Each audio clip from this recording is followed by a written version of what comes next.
ফিলিস্তিন ইস্যুতে জরুরি আরব শীর্ষ সম্মেলন ডেকেছে আরব দেশের রাষ্ট্রপ্রধান ও পররাষ্ট্রমন্ত্রীরা। মঙ্গলবার মিশরের কায়রোতে এ সম্মেলন। জাতিসংঘের মহাসচিব অ্যান্তোনিও গুতেরেস সহ আরও অনেক আরব নেতাদের উপস্থিতিতে মুখর কায়রো। এবারের আলোচনায় যুদ্ধবিরতি চুক্তি, গাজা পুনর্গঠন, ইসরায়েলি সেনা প্রত্যাহার ও ফিলিস্তিনি রাষ্ট্র প্রতিষ্ঠার ওপর জোর দিচ্ছেন নেতারা, যে সম্মেলনে নির্ধারণ হতে পারে গাজার ভবিষ্যৎ। নেতানিয়াহু ও ট্রাম্পের হাত থেকে উপত্যকা রক্ষায় আলোচনায় বসছে যখন আরব বিশ্ব, তখনও গাজার জনবহুল শহর রাফায় দুটি পানি সরবরাহ কেন্দ্রের বিদ্যুৎ সংযোগ বিচ্ছিন্ন করে দিল দখলদার নেতানিয়াহু সরকার, যা থেকে রাফার প্রায় 70% পানি সরবরাহ হতো।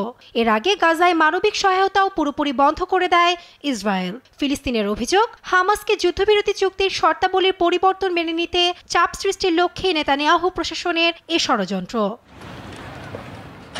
এদিকে গাজায় মানবিক সহায়তা প্রবেশের উপর ইসরায়েলের অবরোধ আরোপে উদ্বিগ্ন কানাডা, জার্মানি, স্পেন ও তুরস্ক। এমন পদক্ষেপকে আন্তর্জাতিক আইনের সুস্পষ্ট লঙ্ঘন হিসেবে অভিহিত করেছে আঙ্কারাও। যুদ্ধবিরতির প্রথম ধাপ শেষ হলেও দ্বিতীয় ধাপের আলোচনা থমকে আছে, আর এই সুযোগে যুদ্ধে ফিরতে মরিয়া নেতানিয়াহু। রোববার তার কার্যালয় জানায়, তারা রমজানে অস্থায়ী যুদ্ধবিরতির জন্য প্রেসিডেন্ট ট্রাম্পের দূতের একটি প্রস্তাব গ্রহণ করেছেন। তবে হামাসের দাবি, যুদ্ধবিরতি চুক্তির প্রথম পর্যায়ের মেয়াদ বাড়ানোর অনুরোধ করে পরিস্থিতিকে আরও জটিল করে তুলতে চাইছে দখলদাররা।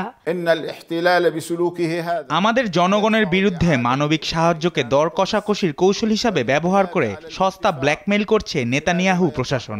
আমরা তীব্র নিন্দা জানাই। তারা দ্বিতীয় পর্যায়ের জন্য আলোচনার প্রবেশ এড়াতে এ অপপ্রচেষ্টা চালাচ্ছে। এদিকে গাজা উপত্যকায় ইসরায়েলের ত্রাণ আটকে দেওয়ার সিদ্ধান্তে গভীর উদ্বেগ প্রকাশ করেছে প্যালেস্টাইন রেড ক্রিসেন্ট সোসাইটি বা PRCS।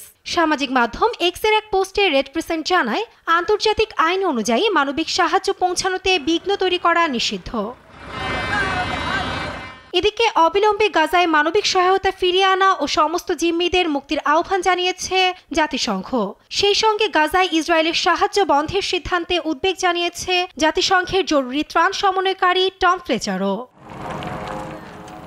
Nasrin Akter, news desk, Desh TV.